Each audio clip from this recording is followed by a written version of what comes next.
ਵਾਹਿਗੁਰੂ ਜੀ।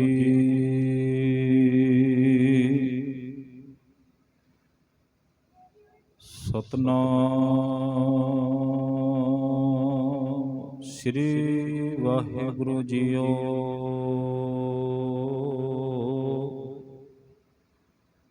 ਇੱਕ ਓੰਕਾਰ ਸਤਨਾਮ ਕਰਤਾ ਪੁਰਖ ਨਿਰਭਉ ਨਿਰਵੈਰ ਅਕਾਲ ਮੂਰਤ ਅਜੂਨੀ ਸੈਭੰ ਗੁਰ ਪ੍ਰਸਾਦ।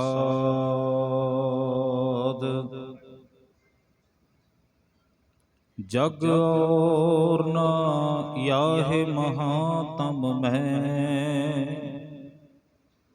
ਅਵਤਾਰ ਉਜਾਗਰ ਆਨ ਕਿਓ।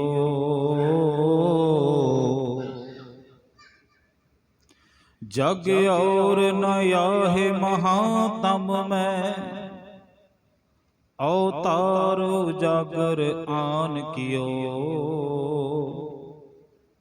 ਤਿਨ ਕੇ ਦੁਖ ਕੋਟਿਕ ਦੂਰ ਗਏ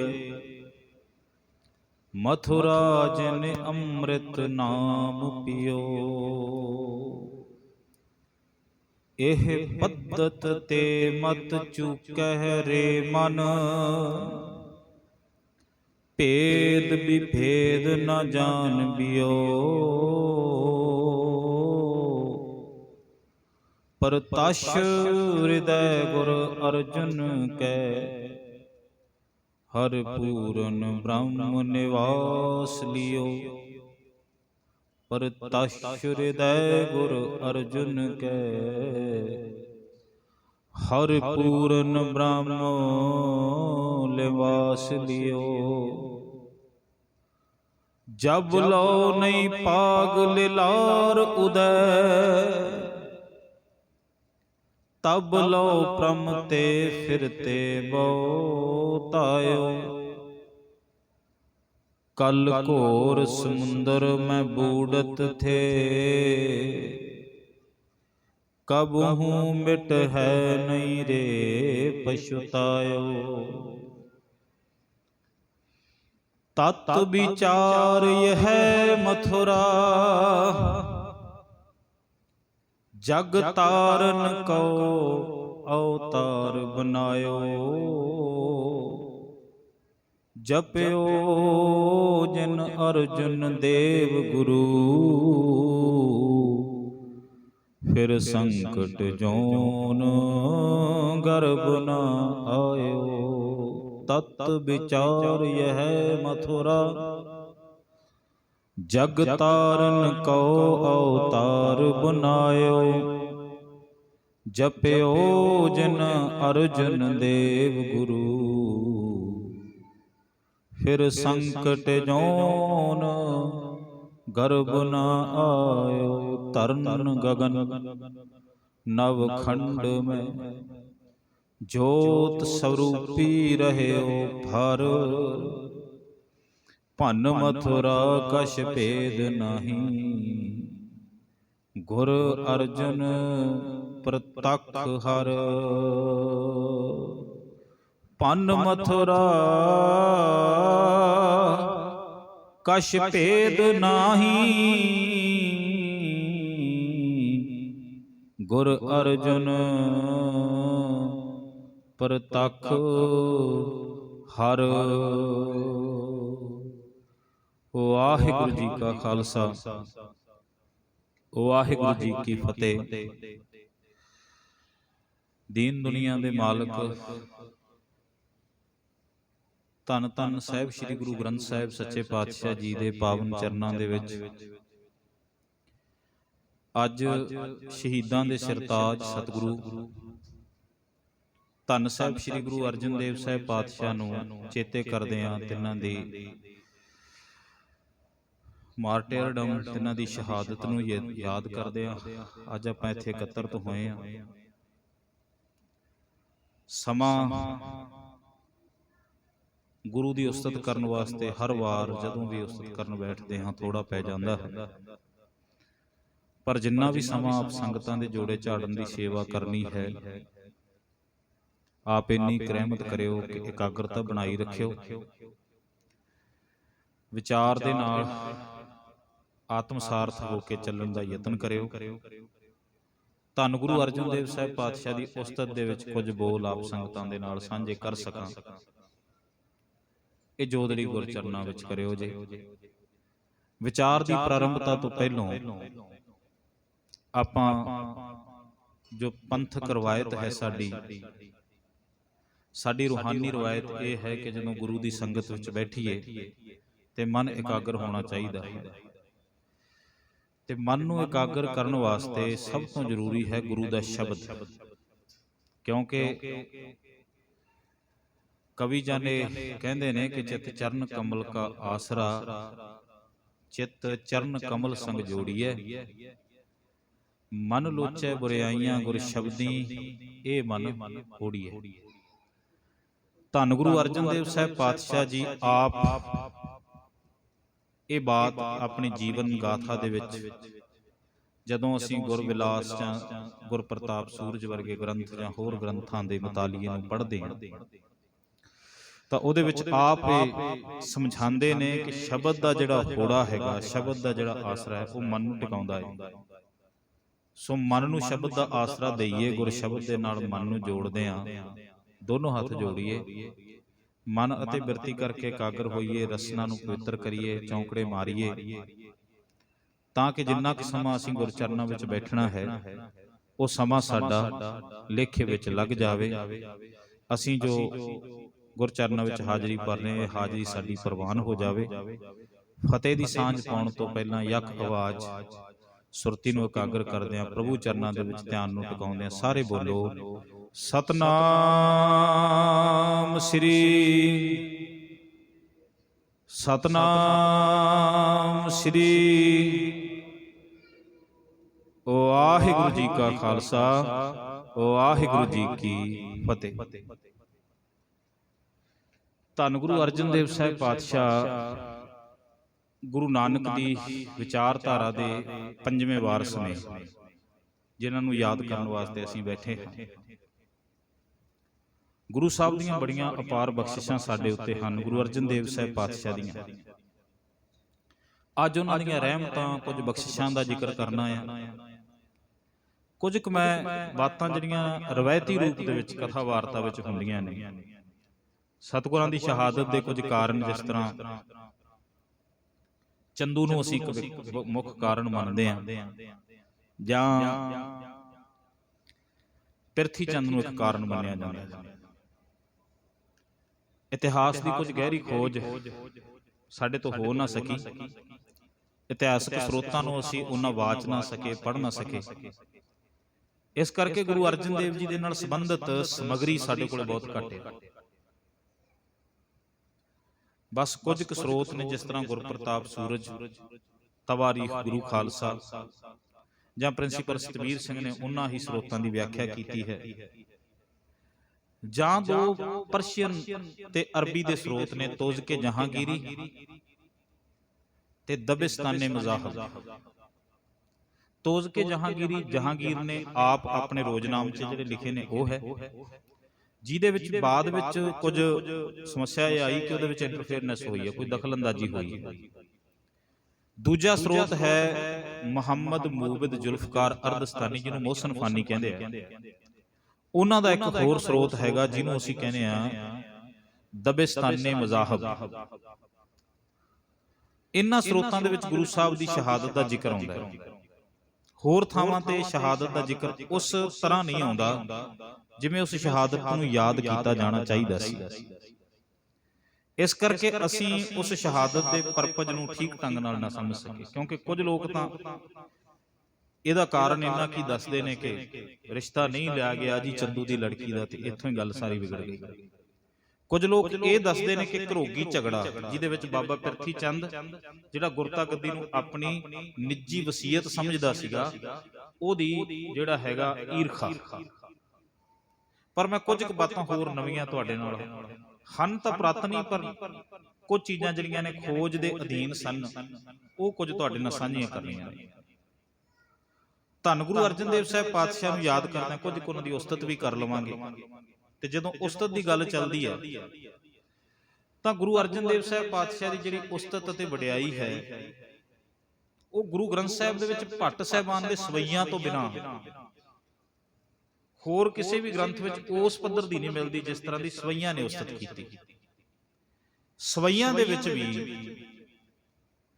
ਭੱਟ ਸਾਹਿਬਾਨਾਂ ਦੇ ਵਿੱਚੋਂ ਮੈਨੂੰ ਸਭ ਤੋਂ ਵਧੇਕ ਜਿਹੜੀ ਚੀਜ਼ ਨੇ ਖਿੱਚਿਆ, ਵੈਸੇ ਤਾਂ ਸਾਰੀ ਬਾਣੀ ਅਗੰਮੀ ਹੈ, ਰੂਹਾਨੀ ਹੈ, ਪਰ ਜਿਹੜੀ ਚੀਜ਼ ਪ੍ਰੈਜੈਂਟੇਸ਼ਨ ਜਿਹੜੀ ਹੈਗੀ ਉਹਦੀ ਬੜੀ ਕਮਾਲ ਹੈ।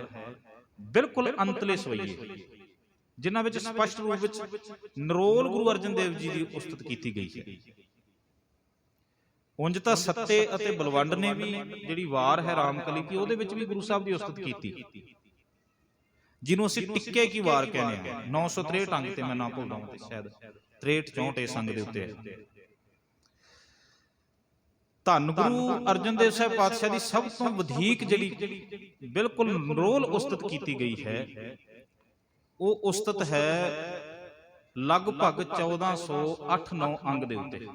ਇਹ ਮੈਂ ਤਾਂ ਕਹਿ ਰਿਹਾ ਵੀ ਕਿਤੇ ਆਪਾਂ ਨੂੰ ਪੜ੍ਹਨ ਦਾ ਮੌਕਾ ਮਿਲੇ, ਗੁਰੂ ਗ੍ਰੰਥ ਸਾਹਿਬ ਦੇ ਦਰਸ਼ਨ ਕਰਨ ਦਾ, ਤੇ ਆਪਾਂ ਉੱਥੋਂ ਗੁਰੂ ਅਰਜਨ ਦੇਵ ਸਾਹਿਬ ਪਾਤਸ਼ਾਹ ਦੀ ਉਸ ਆਤਮ ਕਥਾ ਤੇ ਉਹਨਾਂ ਦੀ ਆਤਮ ਰੁਤਬੇ ਦਾ ਅਸੀਂ ਮੁਤਾਲੀਆ ਕਰ ਸਕੀਏ, ਤੇ ਸਾਨੂੰ ਇਹ ਅਹਿਸਾਸ ਹੋ ਸਕੇ ਕਿ ਜਿਨ੍ਹਾਂ ਨੂੰ ਅਸੀਂ ਸ਼ਹੀਦਾਂ ਦੇ ਸਰਤਾਜ ਕਹਿੰਦੇ ਹਾਂ, ਉਹਨਾਂ ਦਾ ਰੁਤਬਾ ਕੀ ਹੈਗਾ।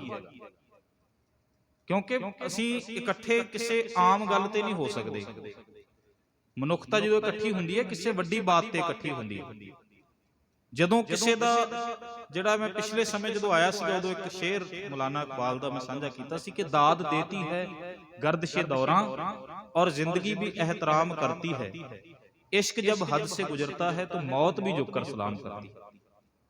उस अवस्था का जिक्र कुछ मैं सवैयां दे नाल सांझ पाउणी ते कुछ उन्हां दी शहादत दे कारणां दे। सवैयां दे विचों ਜਿਹੜਾ ਸਵਈਆ ਭੱਟ ਮਥੁਰਾ ਜੀ ਨੇ ਬਿਆਨ ਕੀਤਾ, ਉਹ ਕਹਿੰਦੇ ਨੇ ਜਗ ਔਰ ਨਾ ਯਾ ਹੈ, ਆਪਾਂ ਮੰਗਲਾਚਾਰ ਦੇ ਰੂਪ ਵਿੱਚ ਸ਼ਬਦ ਪੜਿਆ ਹੈ, ਜਗ ਔਰ ਨਾ ਯਾ ਹੈ ਮਹਾਤਮ ਮੈਂ, ਅਵਤਾਰ ਉਜਾਗਰ ਆਨ ਕੀਓ। ਸ਼ਬਦ ਨੂੰ ਜਦੋਂ ਤੁਸੀਂ ਗਹਿਰਾਈ ਨਾਲ ਦੇਖੋਗੇ ਨਾ, ਇਹਦੇ ਅਰਥ ਦੇਖਿਓ ਥੋੜੇ ਜਿਹੇ ਕਮਾਲ ਦੇ ਨੇ। ਭੱਟ ਮਥੁਰਾ ਜੀ ਪਤਾ ਕੀ ਕਹਿੰਦੇ ਨੇ? ਉਹ ਕਹਿੰਦੇ ਧੰਨ ਗੁਰੂ ਅਰਜਨ ਦੇਵ ਸਾਹਿਬ ਪਾਤਸ਼ਾਹ ਇਸ ਕਲਯੁਗ ਦੇ ਹਨੇਰੇ ਦੇ ਵਿੱਚ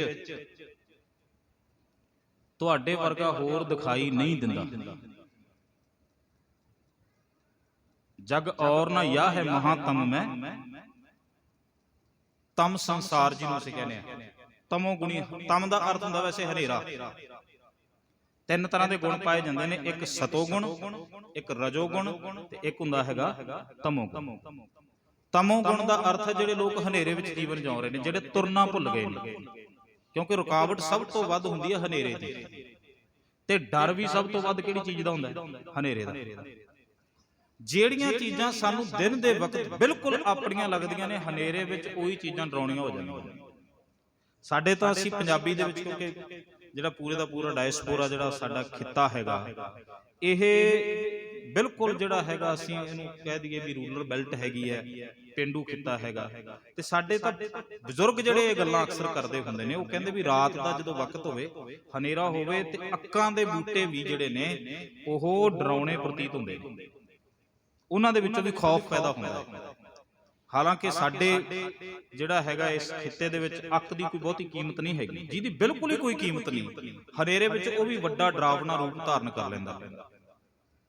ਤੇ ਸਤਿਗੁਰੂ ਕਹਿੰਦੇ ਨੇ ਅੱਜ ਦੇ ਪਾਵਨ ਬਾਣੀ ਵਿੱਚ, ਗੁਰੂ ਗ੍ਰੰਥ ਸਾਹਿਬ ਦੀ ਬਾਣੀ ਜਿਹਦੇ ਵਿੱਚ ਭੱਟ ਮਥੁਰਾ ਜੀ ਦੇ ਜਿਹੜੇ ਸ਼ਬਦ ਨੇ, ਭੱਟ ਮਥੁਰਾ ਸਾਹਿਬ ਕਹਿੰਦੇ ਨੇ, ਉਹ ਕਹਿੰਦੇ ਗੁਰੂ ਅਰਜਨ ਦੇਵ ਜੀ ਇਸ ਭਿਅੰਕਰ ਹਨੇਰੇ ਦੇ ਵਿੱਚ ਤੁਹਾਡੇ ਤੋਂ ਬਿਨਾਂ ਹੋਰ ਕੋਈ ਦੂਜਾ ਨਹੀਂ ਜਿਹੜਾ ਸਾਡਾ ਹੱਥ ਫੜ ਸਕੇ। ਜਗ ਔਰ ਨਾ ਯਾ ਹੈ। ਜਗ ਦਾ ਅਰਥ ਪਤਾ ਕੀ? ਪੂਰੇ ਸੰਸਾਰ ਵਿੱਚ।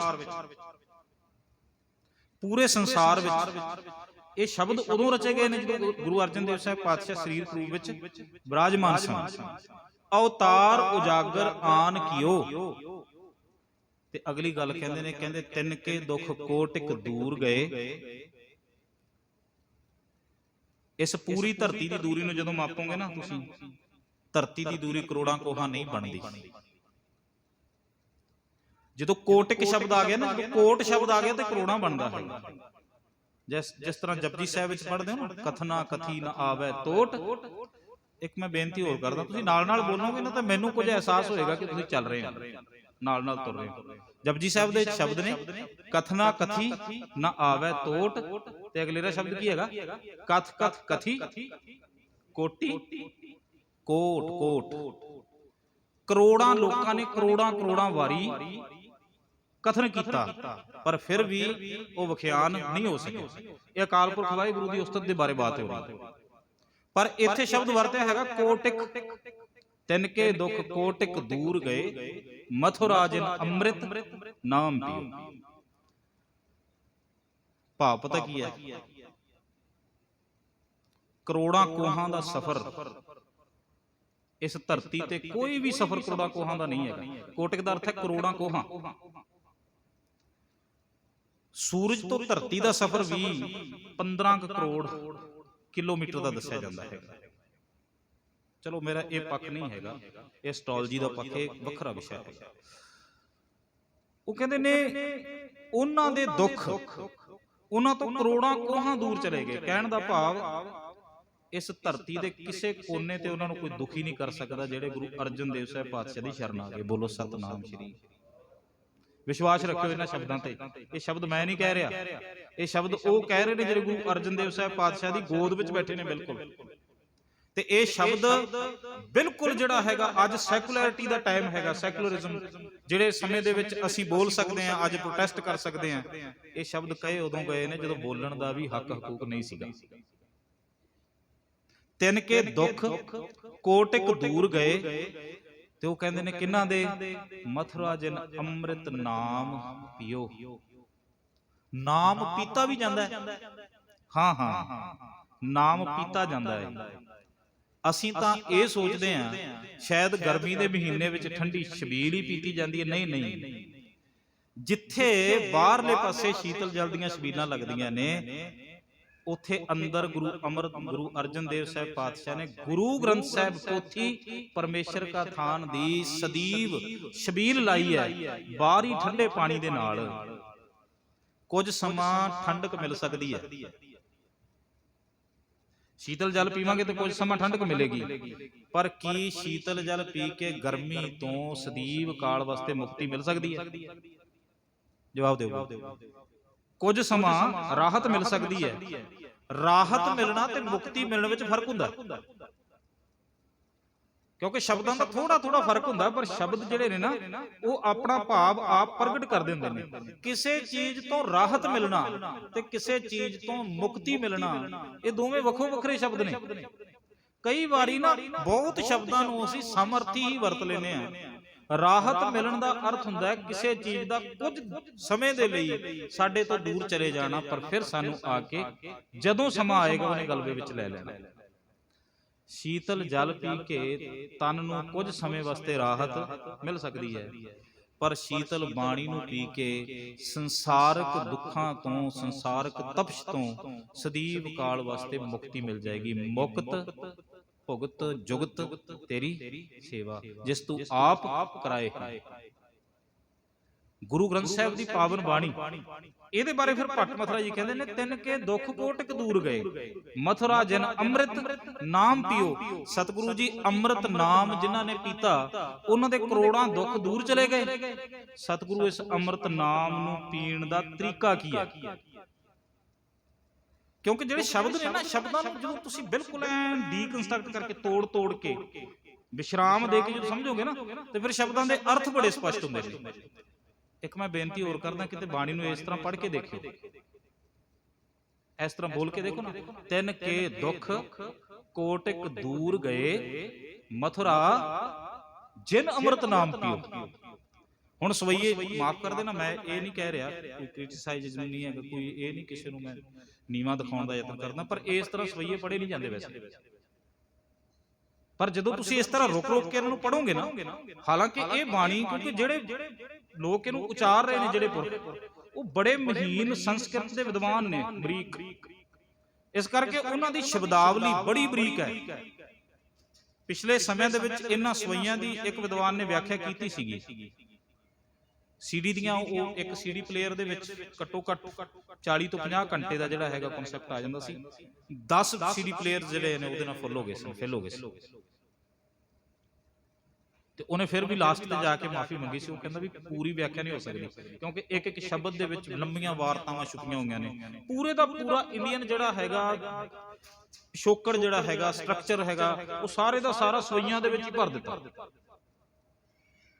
ਭੱਟ ਮਥੁਰਾ ਜੀ ਨੂੰ ਜਦੋਂ ਪੁੱਛਿਆ ਜਾਂਦਾ ਹੈ, ਭੱਟ ਜੀ ਤੁਸੀਂ ਕਹਿੰਦੇ ਹੋ ਜਿਨ੍ਹਾਂ ਨੇ ਅੰਮ੍ਰਿਤ ਨਾਮ ਪੀਤਾ ਉਹਨਾਂ ਦੇ ਕਰੋੜਾਂ ਦੁੱਖ ਦੂਰ ਹੋ ਗਏ, ਤੇ ਭੱਟ ਜੀ ਕਹਿੰਦੇ ਨੇ ਹਾਂ, ਇਹਦੇ ਵਿੱਚ ਕੋਈ ਝੂਠ ਨਹੀਂ, ਕਿਉਂਕਿ ਗੁਰੂ ਅਰਜਨ ਦੇਵ ਸਾਹਿਬ ਪਾਤਸ਼ਾਹ ਆਪ ਬਾਣੀ ਵਿੱਚ ਕਹਿੰਦੇ ਨੇ ਕਿ ਚੰਦਨ ਚੰਦ ਨ ਸਰਦ ਰੁੱਤ, ਮੂਲ ਨ ਮਿਟਈ ਕਾਮ, ਸੀਤਲ ਥੀਵੈ ਨਾਨਕਾ, ਜਪੰਦੜੋ ਹਰ ਨਾਮ। ਥੋੜਾ ਜਿਹਾ ਇਸ ਨੂੰ ਸਮਝੋ। ਚੰਦਰਮਾ ਦੀ ਚਾਂਦਨੀ ਹੋਵੇ, ਚੰਦਨ ਦੀ ਚੌਂਕੀ ਹੋਵੇ। ਦੇਖੋ ਦ੍ਰਿਸ਼ਟਾਂਤ ਕਿੰਨੇ ਕਮਾਲ ਦੇ ਨੇ। ਤੁਸੀਂ ਜਦੋਂ ਕਿਤੇ ਕਾਵਿ ਰੂਪ ਵਿੱਚ ਵੀ ਦੇਖੋਗੇ, ਮੈਟਾਫੋਰਿਕ ਵੇ ਨਾਲ ਵੀ ਦੇਖੋਗੇ, ਕਿੰਨੀ ਕਮਾਲ ਚੀਜ਼ਾਂ ਦਾ ਜੋੜ ਦੇਖੋ ਕਿੰਨਾ ਜ਼ਬਰਦਸਤ ਹੈ। ਬਾਣੀ ਨੂੰ ਤੁਸੀਂ ਇਕੱਲਾ ਇਸ ਰੂਪ ਵਿੱਚ ਹੀ ਨਾ ਦੇਖੋ ਕਿ ਮੱਥਾ ਟੇਕ ਲਿਆ ਤੇ ਗੁਰੂ ਰੂਪ ਨੇ। ਜਦੋਂ ਤੁਸੀਂ ਕਾਵਿ ਰੂਪ ਵਿੱਚ ਦੇਖੋਗੇ ਤੇ ਅਲੰਕਾਰਾਂ ਦੀਆਂ ਝੜੀਆਂ ਲਾਈਆਂ ਪਈਆਂ ਨੇ। 4 ਅੱਖਰ ਨੇ ਤੇ 4 ਅੱਖਰਾਂ ਵਿੱਚ 4 ਹੀ ਅਲੰਕਾਰ ਦੇ ਦਿੱਤੇ। ਮੈਂ ਵਿਆਕਰਨਿਕ ਪੱਧਰ ਤੇ ਬੋਲ ਰਿਹਾ। ਚੰਦਨ ਚੰਦ ਨ ਸਰਦ ਰੁੱਤ, ਚੰਦਰਮਾ ਦੀ ਚਾਂਦਨੀ ਹੋਵੇ, ਠੰਡੀ ਹੁੰਦੀ ਹੈ। ਚੰਦਨ ਦੀ ਚੌਂਕੀ ਤੇ ਚੰਦਨ ਦੀ ਕੋਠੀ ਬਣੀ ਹੋਵੇ, ਚੰਦਨ ਦਾ ਘਰ ਹੋਵੇ। ਚੰਦਨ ਦੇ ਚੰਦਰਮਾ ਦੀ ਚਾਂਦਨੀ ਦੇ ਵਿੱਚ, ਚੰਦਨ ਦੀ ਘਰ ਦੇ ਵਿੱਚ, ਚੰਦਨ ਦੀ ਚੌਂਕੀ ਤੇ ਬੰਦਾ ਬੈਠਾ ਹੈ, ਤੇ ਸਰਦੀ ਦਾ ਮੌਸਮ ਹੈ, ਤੇ ਬੈਠਾ ਹੈ ਕਿਸੇ ਹਿਲ ਸਟੇਸ਼ਨ ਤੇ, ਕਿਸੇ ਪਹਾੜੀ ਖਿੱਤੇ ਦੇ ਵਿੱਚ। ਤੇ ਹਿਲ ਸਟੇਸ਼ਨ ਦੇ ਵਿੱਚ ਸਰਦੀ ਵੱਧ ਪ੍ਰਭਾਵਿਤ ਕਰਦੀ ਹੈ। ਪਹਾੜੀ ਖਿੱਤੇ ਦੇ ਵਿੱਚ ਸਰਦੀ ਪੈਂਦੀ ਹੈ ਜ਼ਿਆਦਾ, ਬਰਫ਼ ਪੈਂਦੀ ਹੈ, ਸਨੋ ਡਿੱਗਦੀ, ਪਹਾੜ ਜਿਹੜੇ ਨੇ ਉਹ ਗਲੇਸ਼ੀਅਰ ਜਿਹੜੇ ਨੇ ਉਹ 3-3 ਹਜ਼ਾਰ 4-4 ਹਜ਼ਾਰ ਮੀਟਰ ਦੇ ਮੈਦਰ ਜਿਹੜਾ ਹੈਗਾ, ਜਦੋਂ ਆਪਾਂ ਦੇਖਦੇ ਹਾਂ। ਆ ਤੁਸੀਂ ਡੋਕਲਾਮ ਦਾ ਖਿੱਤਾ ਦੇਖ ਲਓ, ਲੇਹ ਸ਼ਲਾਂਗ ਦਾ ਦੇਖ ਲਓ। ਸਾਡੇ ਕੁਝ ਨੌਨਲੀ ਪਰਸਨ ਉਧਰ ਇਹਨਾਂ ਦਿਨਾਂ ਦੇ ਵਿੱਚ ਜਿਹੜਾ ਹੈਗਾ ਉਹ ਸਰਵਾਈਵ ਕਰਦੇ ਨੇ। ਉਹ ਫਿਰ ਉੱਥੋਂ ਦਿਖਾਉਂਦੇ ਨੇ, ਉਹ ਕਹਿੰਦੇ ਆਹ ਹਾਲਤ ਹੈ ਇੱਥੇ। ਜਿਹੜੀਆਂ ਚੀਜ਼ਾਂ ਨੂੰ ਤੁਸੀਂ ਠੰਡਾ ਕਰਕੇ ਪੀਂਦੇ ਹੋ ਨਾ, ਉਹਨਾਂ ਨੂੰ ਗਰਮ ਕਰਕੇ ਪੀਂਦੇ ਨੇ, ਕੋਲਡ ਡਰਿੰਕਸ ਵਗੈਰਾ। ਗੁਰੂ ਸਾਹਿਬ ਅੱਜ ਤੋਂ 500 ਸਾਲ ਪਹਿਲਾਂ ਇੱਕ ਦ੍ਰਿਸ਼ਟਾਂਤ ਦੇ ਰਹੇ ਨੇ। ਉਹ ਕਹਿੰਦੇ ਗਲੇਸ਼ੀਅਰ ਦਾ ਖਿੱਤਾ, ਚੰਦਰਮਾ ਦੀ ਚਾਂਦਨੀ, ਸਰਦੀ ਦੀ ਰੁੱਤ, ਤੇ ਚੰਦਨ ਦੇ ਘਰ ਵਿੱਚ, ਚੰਦਨ ਦੀ ਚੌਂਕੀ ਤੇ ਬੰਦਾ ਬੈਠਾ ਹੈ। ਕੀ ਸੋਚਦੇ ਹੋ? ਉਹ ਮਨੁੱਖ ਠੰਡਾ ਹੋ ਗਿਆ? ਨਹੀਂ। ਸਤਿਗੁਰੂ ਗੁਰੂ ਅਰਜਨ ਦੇਵ ਸਾਹਿਬ ਪਾਤਸ਼ਾਹ ਕਹਿੰਦੇ ਨੇ ਚੰਦਨ ਚੰਦ ਨਾ ਸਰਦ ਰੁੱਤ, ਮੂਲ ਨਾ ਮਿਟਈ ਕਾਮ, ਸੀਤਲ ਥੀਵੈ ਨਾਨਕਾ। ਜੇ ਚੇਤੇ ਨੇ ਤੇ ਨਾਲ ਬੋਲ ਲਿਆ ਜੇ ਸ਼ਬਦ, ਬੜੇ ਸੌਖੇ ਸ਼ਬਦ ਨੇ। ਜਪੰਦੜੋ ਹਰ ਨਾਮ, ਚੰਦਰਮਾ ਦੀ ਚਾਂਦਨੀ, ਸਰਦ ਰੁੱਤ, ਸਾਰੀਆਂ ਚੀਜ਼ਾਂ। ਚੰਦਨ ਇੱਕ ਠੰਡਾ, ਦੁਨੀਆ ਦਾ ਸਭ ਤੋਂ ਕਾਸਟਲੀ ਜਿਹੜਾ ਰੁੱਖ ਹੈਗਾ ਚੰਦਨ। ਅੱਜ ਤਾਂ ਜਿਹੜੀ ਇਹਦੀ ਖੇਤੀ, ਚਲੋ ਭਾਰਤ ਦੇ ਵਿੱਚ ਵੀ, ਇੱਧਰ ਆਪਣੇ ਪੰਜਾਬੀ ਖਿੱਤੇ ਵਿੱਚ ਵੀ ਹੋਣ ਲੱਗ ਪਈ। ਸਾਡੇ ਇਲਾਕੇ ਦੇ ਵਿੱਚ ਬੀਜਦੇ ਨੇ, ਇਹਦੀ ਖੇਤੀ ਕਰਦੇ ਨੇ, ਐਗਰੀਕਲਚਰ ਦਾ ਹਿੱਸਾ ਬਣ ਰਿਹਾ ਹੈ। ਬੇਸ਼ੁਮਾਰ ਇਹਦੀ ਮੈਡੀਸਨ ਦੇ ਵਿੱਚ, ਦਵਾਈਆਂ ਦੇ ਵਿੱਚ ਵਰਤੋਂ ਹੋ ਰਹੀ ਹੈ। ਬਹੁਤ ਕੀਮਤੀ ਚੀਜ਼ ਹੈ, ਠੰਡੀ ਹੈ। ਇੰਨੀ ਠੰਡੀ ਅਕਸੀਰ ਹੈ ਕਿ ਜਦੋਂ ਸਰਪ ਨੂੰ ਉਹਦਾ ਜ਼ਹਿਰ ਤੰਗ ਕਰਦਾ ਹੈ ਨਾ, ਤਾਂ ਉਹ ਚੰਦਨ ਦੇ ਰੁੱਖ ਨੂੰ ਲਪੇਟਾ ਮਾਰ ਕੇ ਬੈਠਦਾ, ਠੰਡਕ ਮਿਲਦੀ ਉਹਨੂੰ ਇਹਦੇ ਤੋਂ। ਸਤਿਗੁਰੂ ਗੁਰੂ ਅਰਜਨ ਦੇਵ ਸਾਹਿਬ ਪਾਤਸ਼ਾਹ ਕਹਿੰਦੇ ਨਾਮ ਤੋਂ ਬਿਨਾਂ ਸ਼ੀਤਲਤਾ ਨਹੀਂ ਜੇ ਮਿਲਣੀ। ਸਤਿਗੁਰੂ ਹੁਣ ਤੁਸੀਂ ਦੱਸੋ ਵੀ ਨਾਮ ਦੇ ਨਾਲ ਸ਼ੀਤਲਤਾ ਪ੍ਰਾਪਤ ਕਿਵੇਂ ਕਰਨੀ ਹੈ? ਕਿਉਂਕਿ ਮੈਂ ਬਾਤ ਕੁਝ ਗੁਰੂ ਅਰਜਨ ਦੇਵ ਜੀ ਦੇ ਜੀਵਨ ਦੀ ਵੀ ਕਰਨੀ ਤੁਹਾਡੇ ਨਾਲ। ਨੁਕਤਾ ਗੁਰੂ ਗ੍ਰੰਥ ਸਾਹਿਬ ਚੋਂ ਲੈਣਾ। ਨਾਮ ਦੇ ਨਾਲ ਸ਼ੀਤਲਤਾ ਕਿਵੇਂ ਮਿਲਣੀ ਹੈ? ਫਿਰ ਭੱਟ ਮਥੁਰਾ ਜੀ ਅਗਲਾ ਸ਼ਬਦ ਉਚਾਰਨ ਕਰਦੇ ਨੇ। ਉਹ ਕਹਿੰਦੇ ਇਹ ਪੱਦਤ ਤੇ ਮਤ ਚੁੱਕਹਿ ਰੇ ਮਨ। ਇਹ ਪੱਦਤ ਪੰਜਾਬੀ ਦੇ ਵਿੱਚ ਹੁਣ ਤਾਂ ਸ਼ਾਇਦ ਪਤਾ ਨਹੀਂ ਕਿਤਾਬਾਂ ਵਿੱਚ ਇਹ ਸ਼ਬਦ ਆਉਂਦਾ ਕਿ ਨਹੀਂ, ਪੱਦਤੀ। ਅਸੀਂ ਕਹਿੰਦੇ ਸਿੱਖਿਆ ਪੱਧਤੀ, ਐਜੂਕੇਸ਼ਨ ਟਰਮ, ਪੰਜਾਬੀ ਵਿੱਚ ਉਹਨੂੰ ਕਹਿੰਦੇ ਸਿੱਖਿਆ ਪੱਧਤੀ। ਪੱਧਤ ਦਾ ਅਰਥ ਹੁੰਦਾ ਹੈਗਾ, ਪੱਧਤ ਸ਼ਬਦ ਬਣਿਆ ਹੈਗਾ ਪੰਧ ਸ਼ਬਦ ਤੋਂ। ਤੇ ਪੰਧ ਸ਼ਬਦ ਕਿੱਥੋਂ ਬਣਿਆ? ਪੰਥ ਸ਼ਬਦ ਤੋਂ। ਪੰਥ, ਪੰਧ, ਪੱਧਰ, ਪੰਧਰ, ਪੱਧਤ, ਇਹ ਸਾਰੇ ਇੱਕ ਦੂਜੇ ਦੇ ਜੋੜ ਨੇ, ਸ਼ਬਦਾਂ ਦੇ ਵਿੱਚੋਂ ਸ਼ਬਦ ਨਿਕਲਦੇ ਨੇ। ਇੱਕ ਮੈਂ ਬੇਨਤੀ ਹੋਰ ਕਰਦਾ ਵਿਚਕਾਰ, ਮੈਨੂੰ ਹੁਣ ਗੱਲ ਚੇਤੇ ਆ ਗਈ। ਸਾਡੀ ਇੱਕ ਸਮੱਸਿਆ ਹੈ, ਅਸੀਂ ਅੱਜ ਆਧੁਨਿਕ ਪੰਜਾਬੀ ਜਿਹੜੀ ਅੰਗਰੇਜ਼ੀ ਦੇ ਵਿੱਚੋਂ ਨਿਕਲੀ ਹੈ ਉਹਦੇ ਨਾਲ ਇੰਨਾ ਕੁ ਜੁੜ ਗਏ ਆ ਕਿ ਸਾਡੀ ਪੁਰਾਤਨ ਪੰਜਾਬੀ ਸਾਡੇ ਕੋਲੋਂ ਜਿਹੜੀ ਹੈਗੀ ਉਹ ਗੁੰਮ ਹੋ ਗਈ, ਗਵਾਚ ਗਈ ਹੈ, ਕਹਿਣ ਦਾ ਲੋਸਟ ਹੋ ਗਈ। ਸਾਡਾ ਵਿਆਕਰਨ ਵੀ ਉਹ ਨਹੀਂ ਰਿਹਾ। ਅੱਜ ਦੀ ਜਿਹੜੀ ਗ੍ਰਾਮੈਟਿਕਲ ਜਿਹੜਾ ਸਿਸਟਮ ਹੈਗਾ, ਜਿਹੜਾ ਵਿਆਕਰਨਕ ਢਾਂਚਾ, ਉਹ ਗੁਰੂ ਗ੍ਰੰਥ ਸਾਹਿਬ ਦੀ ਬਾਣੀ ਨੂੰ ਵਿਖਿਆਨ ਨਹੀਂ ਕਰਦਾ। ਗੁਰੂ ਗ੍ਰੰਥ ਸਾਹਿਬ ਦੀ ਬਾਣੀ ਨੂੰ ਵਿਖਿਆਨ ਕਰਨ ਵਾਸਤੇ ਪ੍ਰੋਫੈਸਰ ਸਾਹਿਬ ਸਿੰਘ ਨੂੰ ਇੱਕ ਵੱਖਰਾ ਵਿਆਕਰਨ ਬਣਾਉਣਾ ਪਿਆ। ਇਸੇ ਕਰਕੇ ਗੁਰੂ ਗ੍ਰੰਥ ਸਾਹਿਬ ਦੀ ਬਾਣੀ ਦੀ ਜਦੋਂ ਵਿਆਖਿਆ ਹੁੰਦੀ ਹੈ ਤਾਂ ਉਹਦੇ ਵਿੱਚ ਬਹੁਤ ਸਾਰੀਆਂ ਜਿਹੜੀਆਂ ਅੜਚਨਾਂ ਪੈਦਾ ਹੁੰਦੀਆਂ ਨੇ, ਓਬਸਟੈਕਲਸ ਆਉਂਦੀਆਂ ਨੇ। ਕਾਰਨ ਇਹੀ ਕਿ ਵਿਆਖਿਆ ਦੀ ਵਿਧੀ ਜਿਹੜੀ ਹੈਗੀ ਆ ਉਹ ਆਧੁਨਿਕ ਬਣਾਉਣੇ ਆ। ਗੁਰੂ ਗ੍ਰੰਥ ਸਾਹਿਬ ਦਾ ਜਿਹੜਾ ਸਮਾਂ ਹੈਗਾ ਉਹ 1000 ਸਾਲ ਪੁਰਾਣਾ ਹੈ।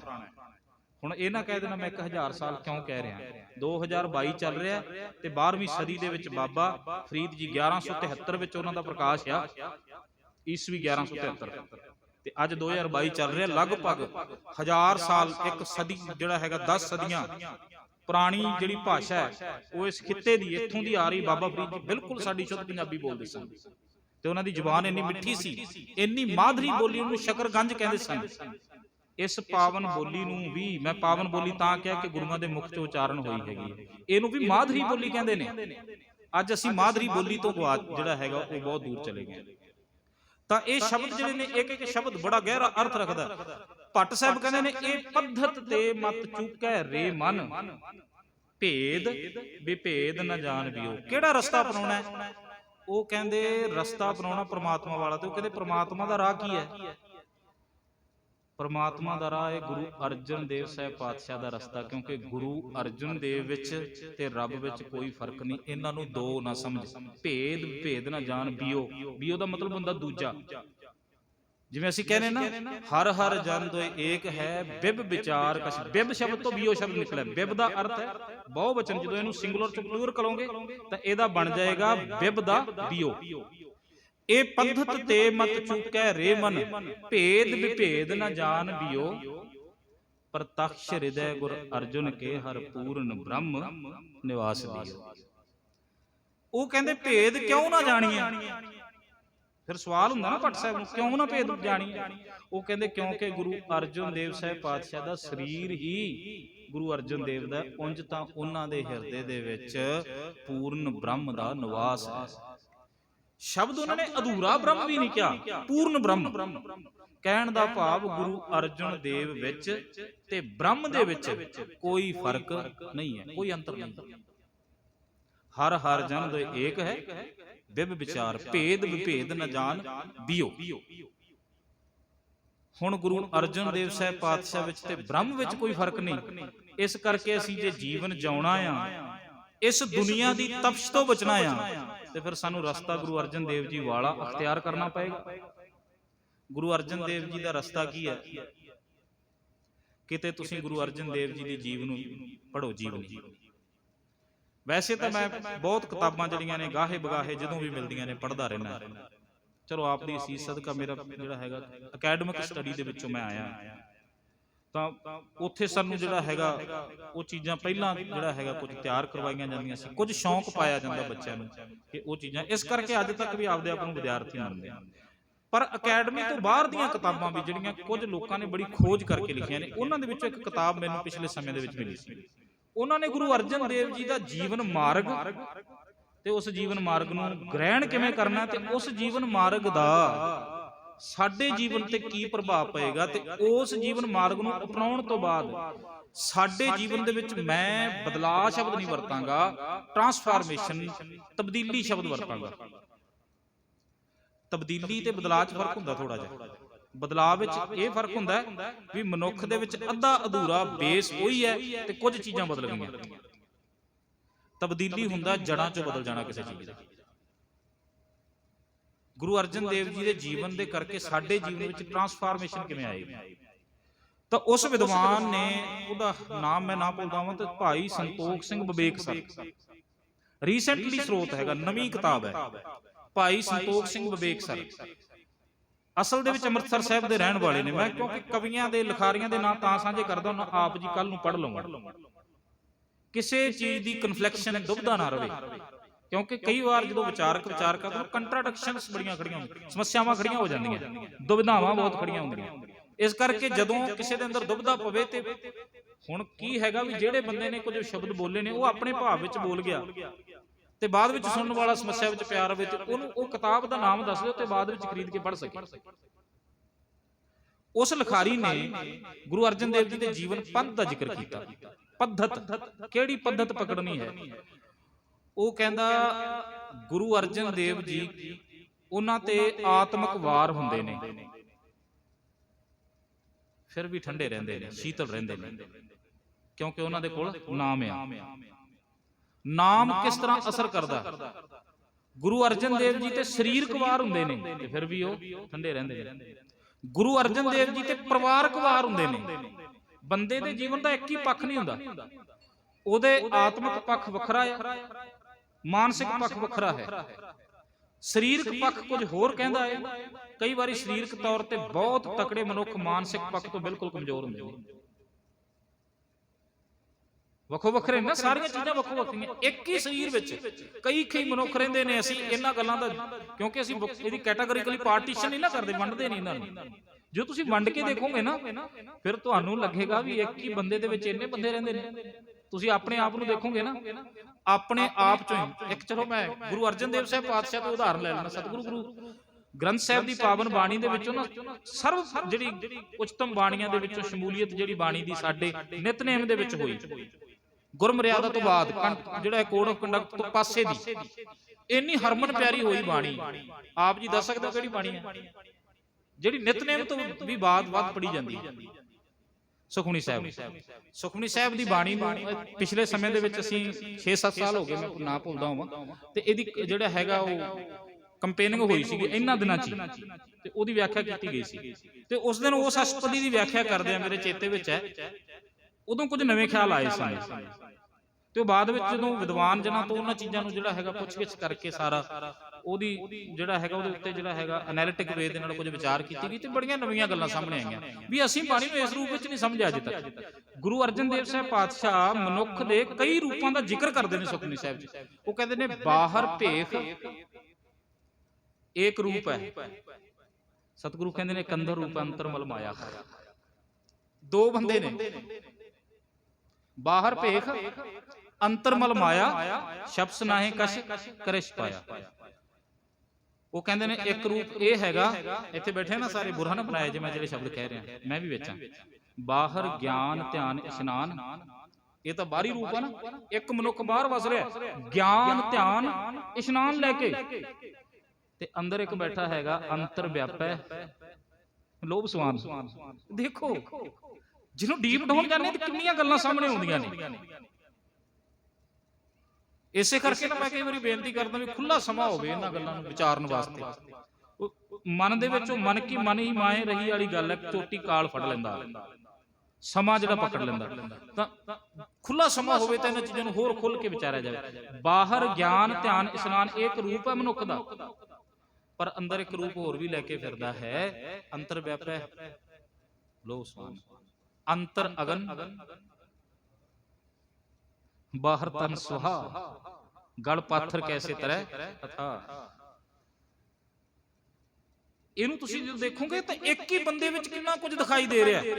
ਹਾਂ, ਜਿਵੇਂ ਜਿਵੇਂ ਬਾਣੀ ਦੇ ਨੇੜੇ ਆਓਗੇ ਤੁਹਾਡੀ ਵਿਜ਼ਨਰੀ ਜਿਹੜੀ ਹੈਗੀ ਉਹ ਡੀਪ ਡਾਊਨ ਹੁੰਦੀ ਜਾਏਗੀ, ਤੁਹਾਡੀ ਦੇਖਣ ਦ੍ਰਿਸ਼ਟੀ ਜਿਵੇਂ ਜਿਵੇਂ ਤੁਹਾਡਾ ਵਿਜ਼ਨ ਡੂੰਘਾ ਜਾਂਦਾ ਜਾਏਗਾ, ਤੁਸੀਂ ਇੱਕ ਹੀ ਮਨੁੱਖ ਵਿੱਚ। ਹੁਣ ਗੁਰੂ ਸਾਹਿਬ ਕਿਵੇਂ ਦੇਖ ਲੈਂਦੇ ਨੇ, ਕੋਈ ਤੁਰ ਕੇ ਆਉਂਦਾ ਹੈਗਾ ਭਾਈ ਮੰਝ ਵਰਗਾ, ਸਤਿਗੁਰੂ ਮੈਨੂੰ ਸਿੱਖ ਬਣਾ ਲਓ, ਸਤਿਗੁਰੂ ਕਹਿੰਦੇ ਨੇ ਸਿੱਖੀ ਤੇ ਸਿੱਖੀ ਨਹੀਂ ਟਿਕਦੀ। ਹੁਣ ਭਾਈ ਮੰਝ ਦੇ ਚਿਹਰੇ ਨੂੰ ਨਹੀਂ ਦੇਖਿਆ ਸਤਿਗੁਰਾਂ ਨੇ, ਉਹਦੇ ਅੰਦਰ ਨੂੰ ਦੇਖ ਲਿਆ, ਕਿਉਂਕਿ ਗੁਰੂ ਸਾਹਿਬ ਦਾ ਵਿਜ਼ਨ ਬਹੁਤ ਡੂੰਘਾ ਬਹੁਤ ਗਹਿਰਾ ਹੈ।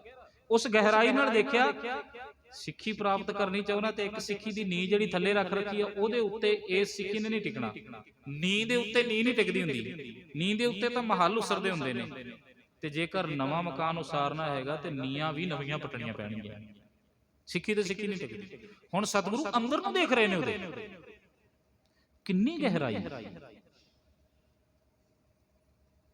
ਤਾਂ ਸਹਿਬ ਪਾਤਸ਼ਾਹ ਜੀ ਕਹਿੰਦੇ ਨੇ ਇੱਕ ਬੰਦੇ ਵਿੱਚ ਹੀ ਦੋ ਮਨੁੱਖ, ਇੱਕ ਬੰਦੇ ਵਿੱਚ ਕਈ ਕਈ ਬੰਦੇ ਟਰੈਵਲ ਕਰ ਰਹੇ ਨੇ ਜੀਵਨ ਦੀ ਜਰਨੀ ਦੇ ਵਿੱਚ। ਅਸੀਂ ਤੁਰੇ ਜਾ ਰਹੇ ਹਾਂ ਲਗਾਤਾਰ ਸਾਰੇ।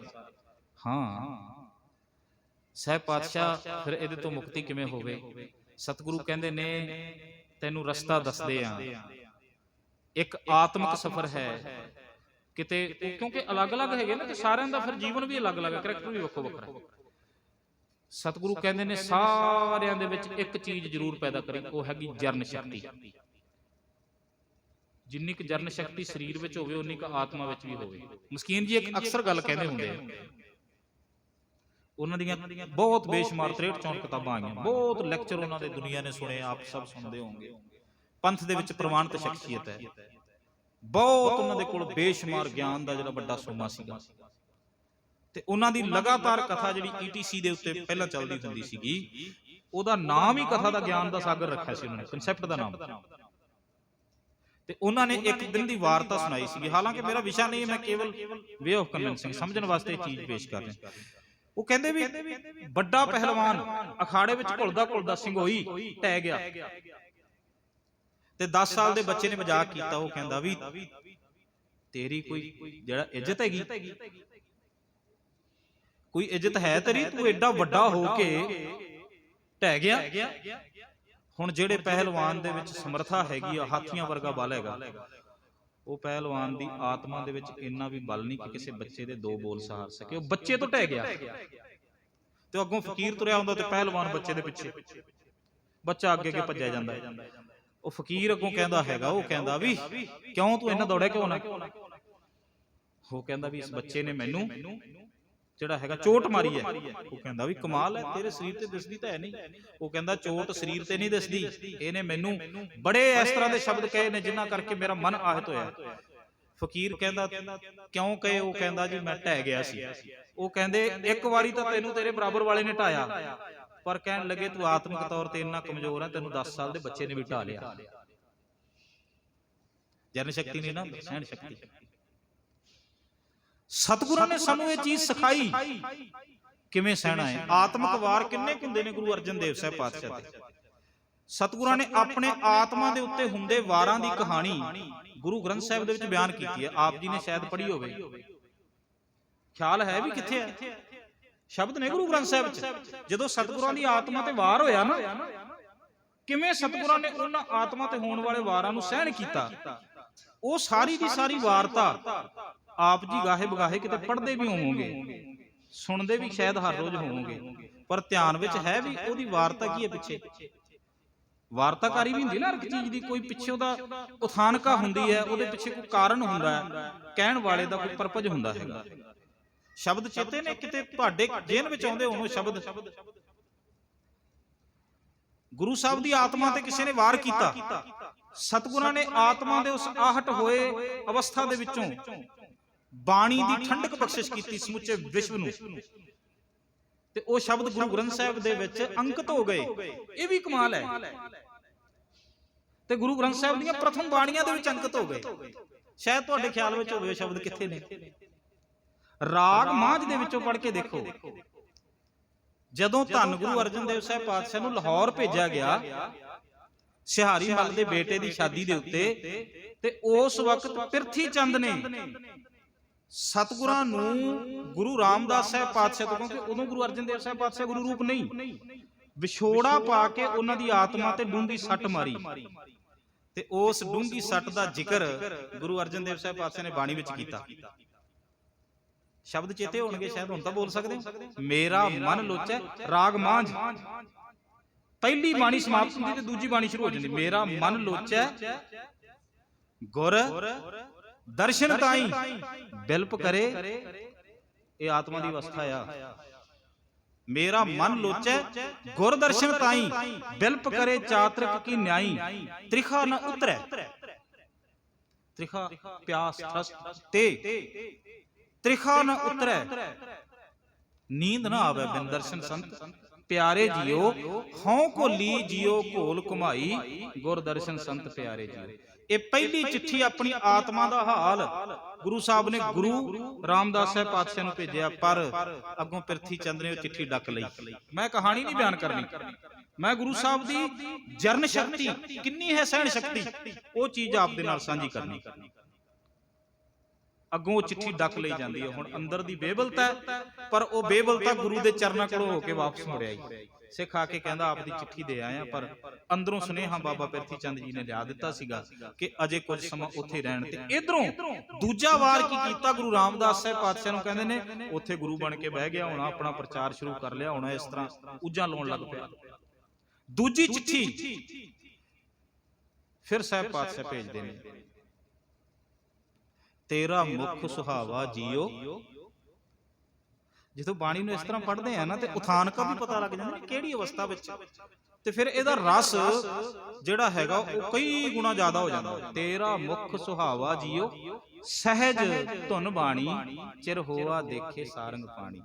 ਧਨ ਸੋ ਦੇਸ ਜਹਾਂ ਤੂੰ ਵਸਿਆ, ਮੇਰੇ ਸੱਜਣ ਮੀਤ ਮੁਰਾਰੇ ਜੀਓ, ਹਉ ਘੋਲੀ ਹਉ ਘੋਲ ਘੁਮਾਈ, ਗੁਰ ਸੱਜਣ ਮੀਤ ਮੁਰਾਰੇ ਜੀਓ। ਦੂਜੀ ਚਿੱਠੀ ਰੋਕੀ ਜਾਂਦੀ ਹੈ, ਆਤਮਾ ਤੇ ਇੱਕ ਹੋਰ ਸੱਟ ਮਾਰੀ ਜਾਂਦੀ। ਤੀਜੀ ਚਿੱਠੀ ਜਿਹੜੀ ਸਤਿਗੁਰਾਂ ਨੇ ਉਹਨੂੰ ਪ੍ਰਤੀਬੰਧਿਤ ਕਰਕੇ ਭੇਜਿਆ ਵੀ ਗੁਰੂ ਰਾਮਦਾਸ ਸਾਹਿਬ ਪਾਤਸ਼ਾਹ ਤੋਂ ਬਿਨਾਂ ਹੋਰ ਕਿਸੇ ਦੇ ਹੱਥ ਤੇ ਨਹੀਂ ਰੱਖਣੀ। ਤੀਜੀ ਚਿੱਠੀ ਜਦੋਂ ਆਉਂਦੀ ਹੈ ਨਾ, ਉਹਦੇ ਵਿੱਚ ਕੀ ਲਿਖਿਆ ਹੈ, ਹੁਣ ਕਹਿੰਦੇ ਵੀ ਇੱਕ ਘੜੀ ਨਾ ਮਿਲਤੇ ਤਾਂ ਕਲਯੁਗ ਹੋਤਾ। ਕਿੰਨੀ ਵੱਡੀ ਸੱਟ ਹੈ ਕਿ ਇੱਕ ਘੜੀ ਦਾ ਵਿਛੋੜਾ ਕਲਯੁਗ ਦੇ ਬਰਾਬਰ ਹੈ।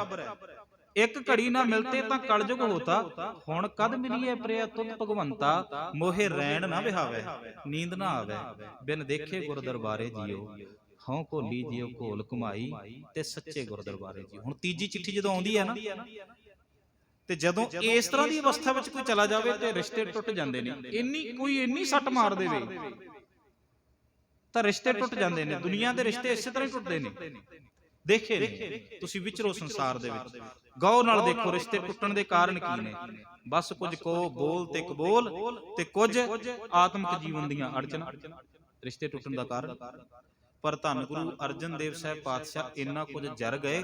ਤੇ ਜਦੋਂ ਬਾਬਾ ਬੁੱਢਾ ਜੀ ਨੂੰ ਗੁਰੂ ਅਰਜਨ ਦੇਵ ਸਾਹਿਬ ਪਾਤਸ਼ਾਹ ਦੀ ਉਮਰ ਦੇਖੋ, ਉਹ ਉਮਰ ਹੈ ਇੱਕ। ਦੇਖੋ ਕਮਾਲ ਦੀ ਗੱਲ ਇਹ ਵੀ ਹੈ, ਜਿਹੜੀ ਉਮਰ ਦੇ ਵਿੱਚ ਬੰਦੇ ਦੀ ਜਰਨ ਸ਼ਕਤੀ ਸਭ ਤੋਂ ਘੱਟ ਹੁੰਦੀ ਹੈ, ਟੋਲਰੈਂਸ ਬਿਲਕੁਲ ਜ਼ੀਰੋ, ਨੌਜਵਾਨ ਉਮਰ, ਨੌਜਵਾਨ ਅਵਸਥਾ ਦੇ ਵਿੱਚ ਜਰਨ ਸ਼ਕਤੀ ਨਹੀਂ ਹੁੰਦੀ ਬੰਦੇ ਵਿੱਚ। ਧੰਨ ਗੁਰੂ ਅਰਜਨ ਦੇਵ ਸਾਹਿਬ ਪਾਤਸ਼ਾਹ ਨੇ ਉਸ ਵਕਤ ਇੰਨਾ ਸੇਕ ਤੇ ਇੰਨੀ ਤਪ ਸਾਨੂੰ ਜਰ ਕੇ ਦਿਖਾ ਦਿੱਤੀ। ਫਿਰ ਤੱਤੀ ਤਵੀ ਦਾ ਸੇਕ ਕਿਆ ਚੀਜ਼ ਹੈ। ਇਹ ਤਿਆਰੀ ਹੋ ਰਹੀ ਹੈ ਸੇਕ ਨੂੰ ਜਰਨ ਦੀ, ਤੇ ਜਿਹੜੇ ਆਤਮਾ ਦੇ ਰੂਪ ਵਿੱਚ ਤਿਆਰੀਆਂ ਕਰਦੇ ਨੇ ਫਿਰ ਉਹੀ ਸਰੀਰਾਂ ਤੇ ਜਾਲਦੇ ਨੇ। ਅੰਦਰ ਜਾਲਣਾ ਸਿੱਖ ਗਿਆ ਜਦੋਂ ਕਿਸੇ ਝੱਕੜ ਨੂੰ, ਤੇ ਫਿਰ ਬਾਹਰ ਜਾਲ ਸਕਦਾ ਹੈ, ਚੱਲ ਸਕਦਾ ਹੈ ਕਹਿਣ ਦਾ ਭਾਵ। ਹੁਣ ਉਹ ਤੀਜੀ ਚਿੱਠੀ ਜਦੋਂ ਆਉਂਦੀ ਹੈਗੀ, ਮੈਂ ਵਾਰਤਾਕਾਰੀ ਵਾਲੇ ਪਾਸੇ ਨਹੀਂ ਜਾਣਾ, ਮੈਂ ਕੇਵਲ ਉਹਦੀ ਫਿਲਾਸਫੀ ਤੁਹਾਡੇ ਨਾਲ ਸਾਹਮਣੇ ਰੱਖਣੀ ਹੈਗੀ। ਤੇ ਚੌਥੀ ਚਿੱਠੀ ਫਿਰ ਗੁਰੂ ਅਰਜਨ ਦੇਵ ਸਾਹਿਬ ਪਾਤਸ਼ਾਹ ਚੌਥਾ ਸ਼ਬਦ ਆਪ ਕੋਲੇ ਆ ਕੇ ਉਚਾਰਨ ਕਰਦੇ ਨੇ। ਜਦੋਂ ਗੁਰੂ ਸਾਹਿਬ ਨੂੰ ਲਿਆਂਦਾ ਜਾਂਦਾ ਹੈ, 17 ਸਾਲ ਦੀ ਉਮਰ ਹੈ, ਤੇ ਸਤਿਗੁਰੂ ਆ ਕੇ ਕਹਿੰਦੇ ਨੇ ਭਾਗ ਹੋਆ।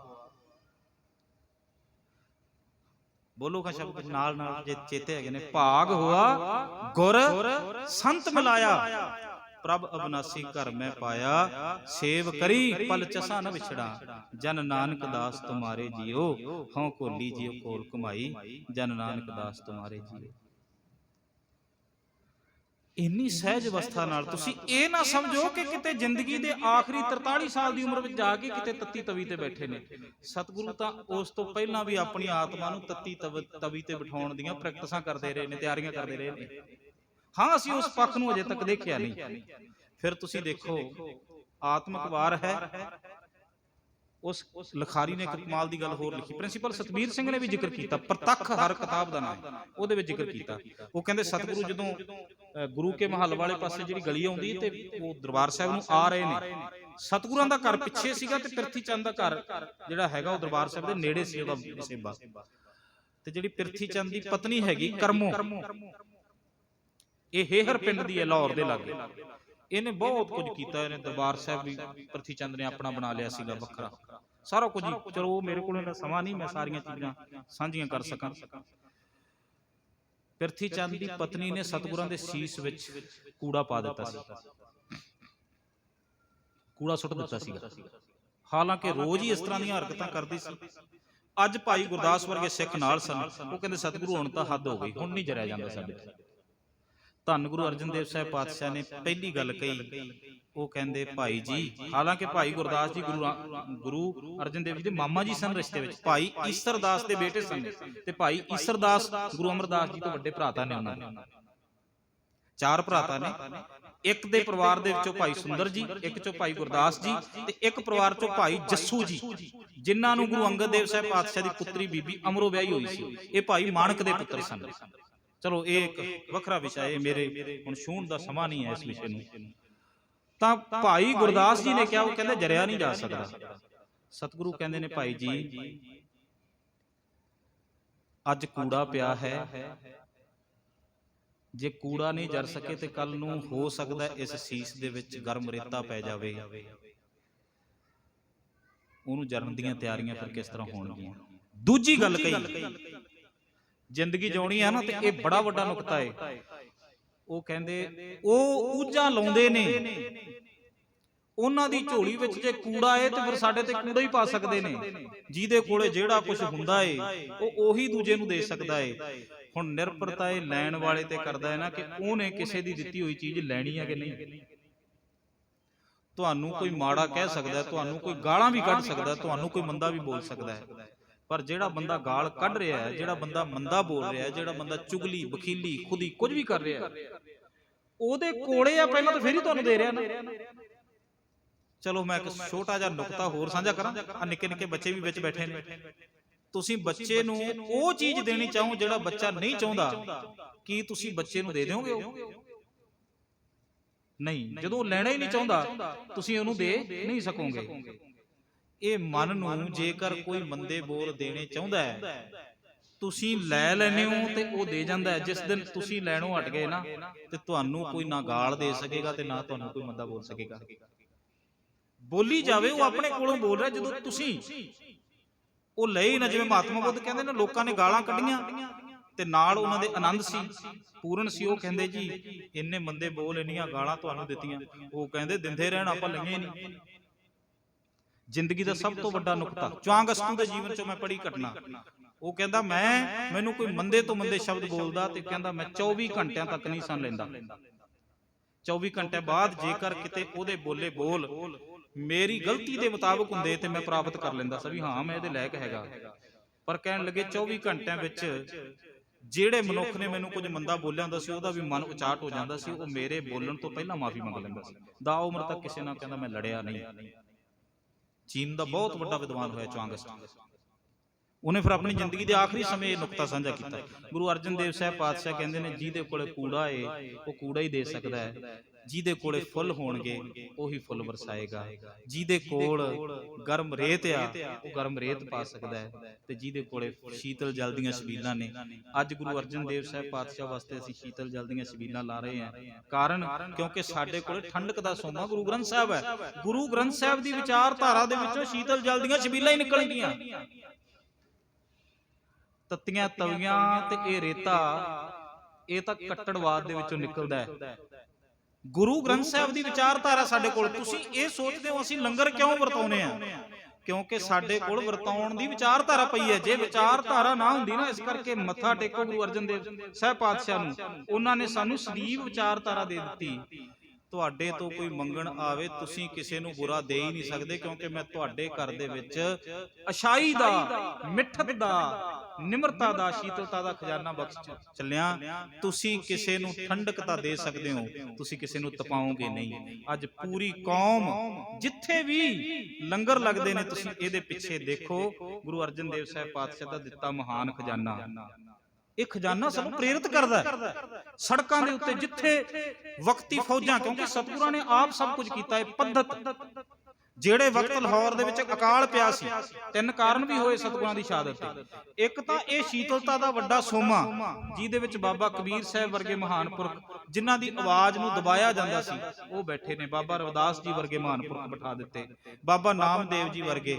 ਮੈਂ ਬੇਨਤੀ ਹੋਰ ਕਰਦਾ, ਸਮਾਂ ਮੇਰਾ ਹੋ ਚੁੱਕਿਆ ਵੈਸੇ, ਤੁਸੀਂ ਇਜਾਜ਼ਤ ਦਿਓ, ਮੈਂ ਉਹਨਾਂ ਕੀ ਸਮਾਂ ਲਾਵਾਂਗਾ। ਕਹੋ ਨਾਨਕ ਕਰਤੇ ਕੀਆਂ ਬਾਤਾਂ, ਇਹ ਇੰਨਾ ਲੰਮਾ ਦੌਰ ਹੈ ਇਹਦਾ, ਇਹ ਮੁੱਕਣ ਦਾ ਨਾਂ ਨਹੀਂ ਲੈਂਦੇ। ਬਾਕੀ ਤੁਸੀਂ ਜਿਵੇਂ ਕਹੋਗੇ, ਮੈਂ ਸਮੇਂ ਦੇ ਮੁਤਾਬਕ ਹੀ ਸਮਾਪਤੀ ਕਰਨੀ।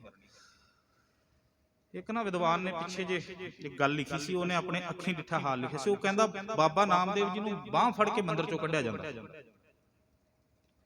ਪਰ ਜਿਸ ਦਿਨ ਗੁਰੂ ਗ੍ਰੰਥ ਸਾਹਿਬ ਦਾ 400 ਸਾਲਾ ਮਨਾਇਆ ਨਾ ਅਸੀਂ, ਪਹਿਲਾ 400 ਸਾਲਾ ਪ੍ਰਕਾਸ਼ ਦਿਹਾੜਾ 1 ਸਤੰਬਰ 2004 ਦੇ ਵਿੱਚ, ਉਸ ਦਿਨ ਮੁੱਖ ਵਾਕ ਧੰਨ ਗੁਰੂ ਗ੍ਰੰਥ ਸਾਹਿਬ ਦੀ ਬਾਣੀ ਜਦੋਂ ਪ੍ਰਕਾਸ਼ ਹੋਈ ਨਾ, ਪ੍ਰਥਮ ਜਿਹੜਾ ਹੈ ਦਿਹਾੜਾ ਮਨਾਉਂਦੇ ਆ, ਮੁੱਖ ਵਾਕ ਬਾਬਾ ਨਾਮਦੇਵ ਜੀ ਦਾ ਆਇਆ ਸੀ। ਇਹ ਦੇਣ ਗੁਰੂ ਅਰਜਨ ਦੇਵ ਸਾਹਿਬ ਪਾਤਸ਼ਾਹ ਦੀ ਹੈ, ਜਿਨ੍ਹਾਂ ਨੂੰ ਮੰਦਿਰਾਂ ਚੋਂ ਧੱਕੇ ਦੇ ਕੇ ਕੱਢਿਆ ਗਿਆ।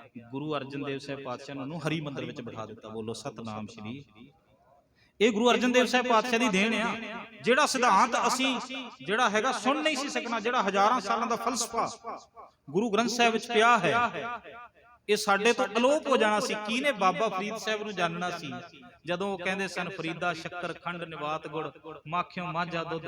ਕਿਹਨੇ ਸਾਡੇ ਕੰਨਾਂ ਵਿੱਚ ਪਾਉਣੇ ਸਨ ਇਹ ਬੋਲ? ਇਹ ਗੁਰੂ ਅਰਜਨ ਦੇਵ ਸਾਹਿਬ ਪਾਤਸ਼ਾਹ ਦੀ ਦੇਣ ਹੈ। ਉਹ ਕੇਂਦੁਲੀ ਕਲਕੱਤੇ ਦੇ ਲਾਗੇ ਪੱਛਮ ਬੰਗਾਲ ਦੇ ਵਿੱਚ, ਉਥੋਂ ਪਰਮਾਦ ਪੁਰਖ ਮਨੋਪਮੰ ਸਤਾਦ ਭਾਵ ਰਤੰ ਪਰਮਦ ਪਤੰਗ ਪਰਕਿਰਤ ਪਰੰ ਜਦ ਚਿੰਤ ਸਰਬਗਤੰ ਕੇਵਲ ਰਾਮ ਨਾਮ ਮਨੋਰਮੰ। ਇਹ ਕਿਹਨੇ ਸੁਣਨੇ ਸਨ ਬੋਲ, ਜੇ ਧੰਨ ਗੁਰੂ ਅਰਜਨ ਦੇਵ ਸਾਹਿਬ ਪਾਤਸ਼ਾਹ ਨੇ ਇਹ ਮਹਾਨ ਰਚਨਾ ਨਾ ਰਚੀ ਹੁੰਦੀ। ਇਹ ਕਾਵ ਦਾ ਬਿਲਕੁਲ ਸਿਖਰ ਹੈ। ਪਰਮ ਆਦ, ਇੱਕ ਸ਼ਬਦ ਦੇ ਵਿੱਚ ਦੋ ਸ਼ਬਦ ਲਕੋ ਦੇਣੇ। ਕਿਸੇ ਚੀਜ਼ ਨੂੰ, ਵੱਡੀ ਚੀਜ਼ ਨੂੰ ਛੋਟੇ ਰੂਪ ਵਿੱਚ ਪੇਸ਼ ਕਰਨਾ ਤੇ ਉਹਦੇ ਅਰਥ ਵੀ ਨਾ ਬਦਲਣੇ। ਇਹ ਕਾਵ ਦਾ ਸਿਖਰ ਆ। ਸਾਨੂੰ ਕਾਵ ਰੂਪ ਵਿੱਚ ਵੀ ਜਦੋਂ ਬਾਣੀ ਨੂੰ ਦੇਖਦੇ ਆ ਨਾ, ਤੇ ਇਹ ਸਿਖਰ ਹੈ ਕਾਵ ਦਾ।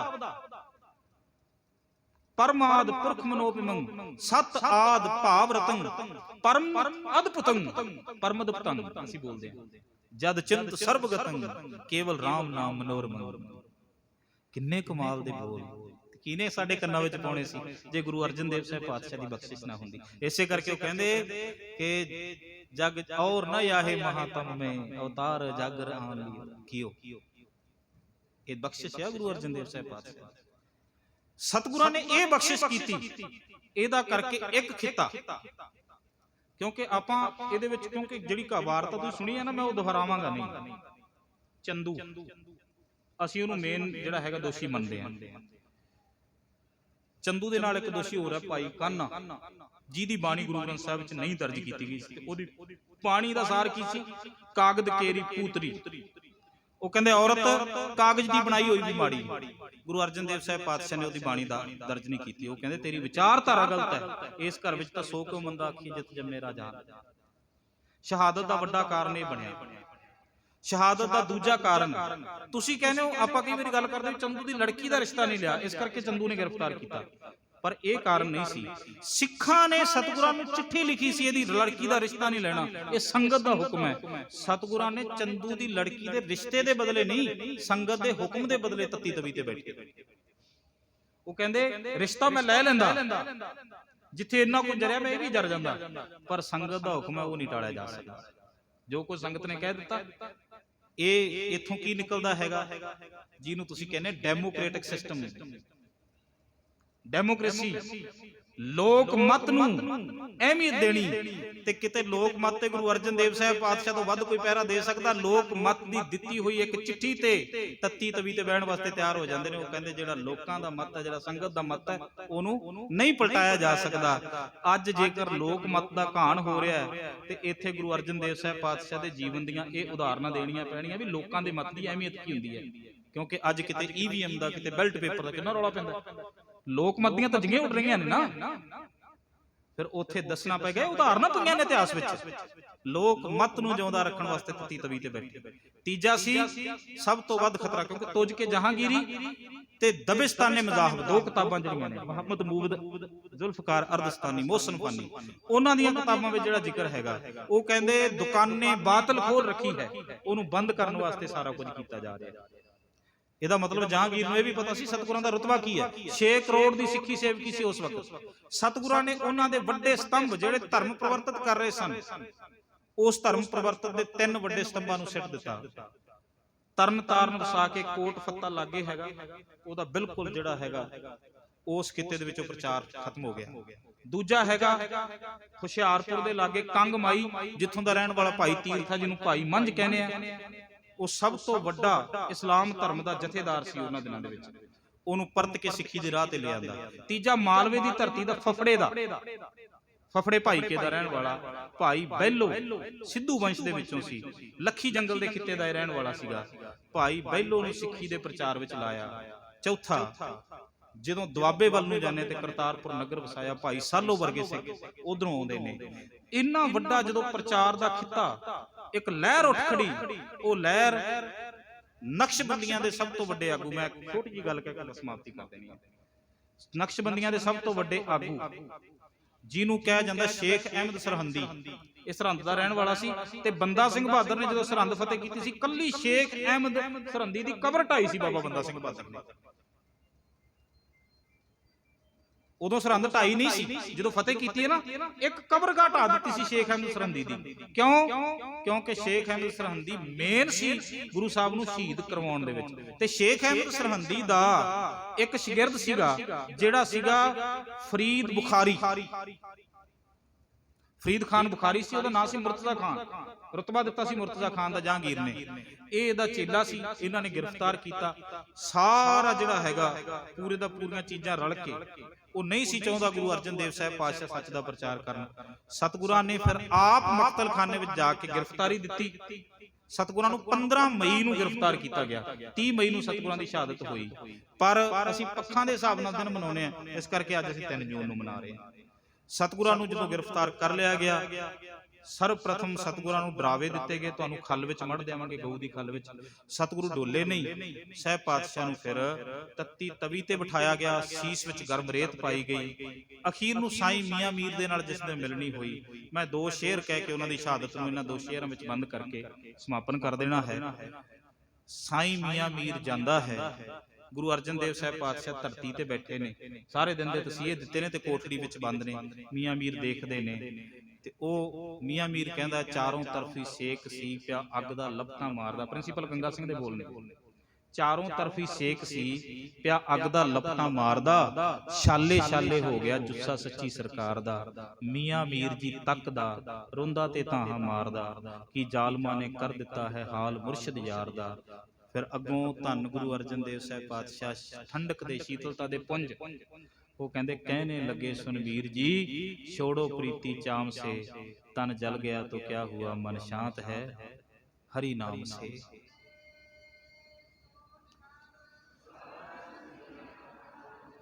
बस एक शेर मैं कह के समापन कर देना। पांधी ननकान भी फिर उसे चीज नूं कोड करदा, वो कहंदा ये कौन है, ਕਿੱਥੋਂ ਕਿੱਥੋਂ ਤੱਕ ਦੀ ਅਵਸਥਾ, ਕਿੱਥੋਂ ਕਿੱਥੋਂ ਤੱਕ ਦਾ ਸਫ਼ਰ। ਤੇ ਇਸ ਅਜਰ ਜਰਨ ਵਾਲੇ ਸਤਿਗੁਰੂ ਦੇ ਬਾਰੇ ਜਦੋਂ ਉਹ ਕਵੀ ਲਿਖਦਾ, ਉਹ ਕਹਿੰਦਾ ਇਹ ਕੌਣ ਹੈ ਜਿਹਦੇ ਸੀਸ ਤੇ ਕਦੇ ਸੀ ਕਲਸ ਝੁਲਦੇ, ਤੇ ਅੱਜ ਗਰਮ ਰੇਤ ਦੇ ਕੜਛੇ ਪਵਾ ਰਿਹਾ ਸੀ। ਜਿਹਦੇ ਸੀਸ ਤੇ ਕਦੇ ਸੀ ਕਲਸ ਝੁਲਦੇ ਤੇ ਅੱਜ ਗਰਮ ਰੇਤ ਦੇ ਕੜਛੇ ਪਵਾ ਰਿਹਾ ਸੀ।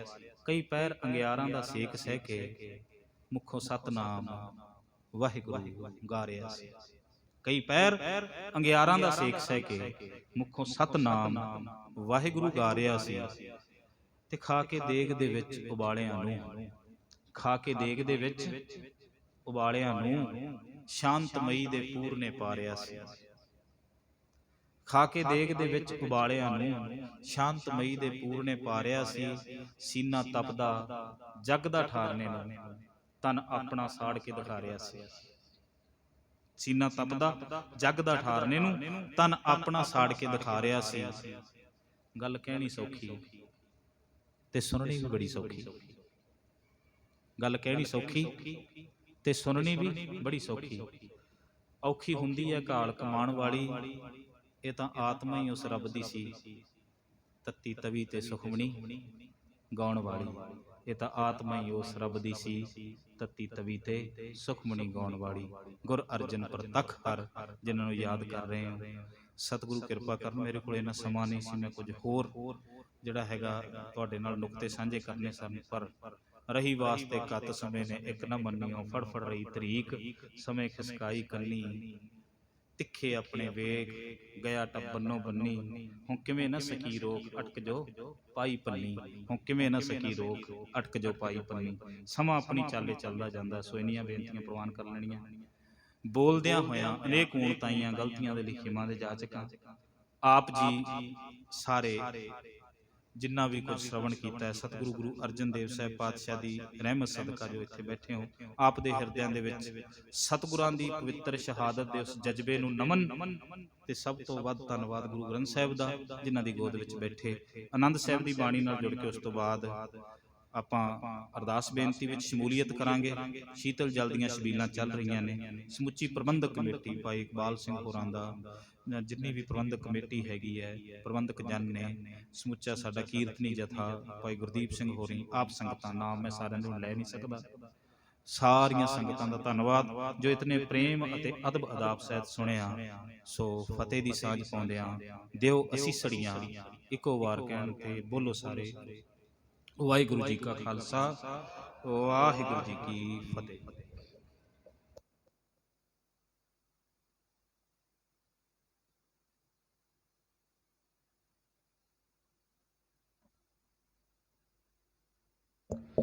ਸਤਨਾਮ ਸ੍ਰੀ ਵਾਹਿਗੁਰੂ ਸਾਹਿਬ ਜੀ। ਰਾਮ ਕਲੀ ਮਹੱਲਾ ਤੀਜਾ।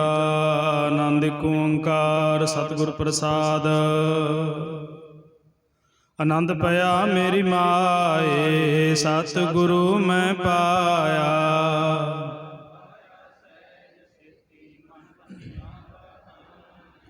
ਰਾਗ ਰਤਨ ਪਰਵਾਰ ਭਰੀਆਂ, ਸ਼ਬਦ ਗਾਵਣ ਆਈਆਂ।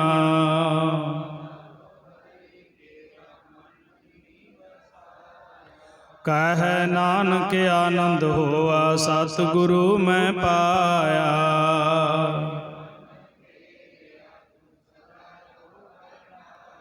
ਹਰ ਨਾਲ ਰਹੋ ਤੂੰ ਮਨ ਮੇਰੇ, ਦੁਖ ਸਭ ਵਿਸਾਰਨਾ।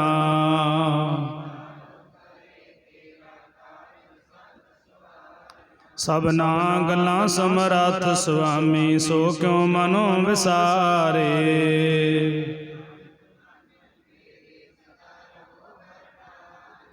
ਸਾਚੇ ਸਾਹਿਬਾ ਕਿਆ ਨਹੀਂ ਕਰ ਤੇਰਾ।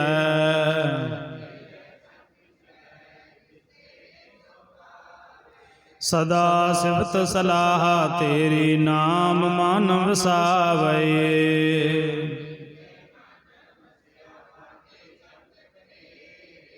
ਕਹਿ ਨਾਨਕ ਸੱਚੇ ਸਾਹਿਬ ਕਿਆ ਨਹੀਂ ਕਰ ਤੇਰਾ। ਸਾਚਾ ਨਾਮ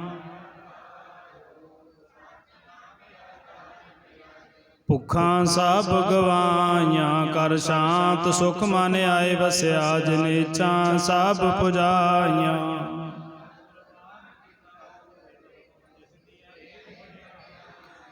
ਕਹਿ ਨਾਨਕ ਸੁਣੋ ਸੰਤੋ ਸ਼ਬਦ ਤਰੋ ਪਿਆਰੋ। ਸਾਚਾ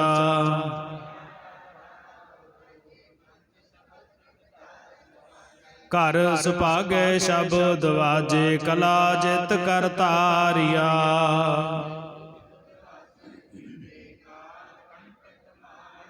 ਤੁਰ ਕਰਮ ਪਾਇਆ ਤੁਧ ਜਿਨ ਕੋ, ਸੇ ਨਾਮ ਹਰ ਕੈ ਲਾਗੇ।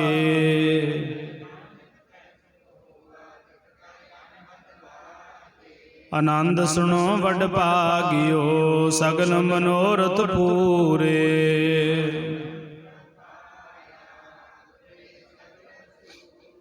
ਦੁਖ ਰੋਗ ਸੰਤਾਪ ਉਤਰੇ, ਸੁਣੀ ਸੱਚੀ ਬਾਣੀ।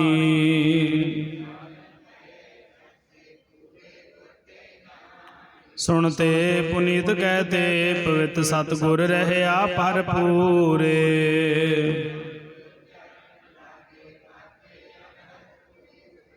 ਪਵਨ ਗੁਰੂ ਪਾਣੀ ਪਿਤਾ, ਮਾਤਾ ਧਰਤ ਮਹਾਤ।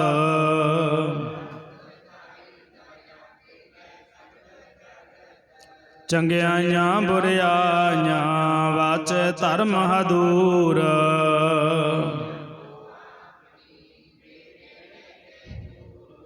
ਜਿਨੀ ਨਾਮ ਧਿਆਇਆ ਗਏ ਮਸ਼ਕਤ ਕਾਲ।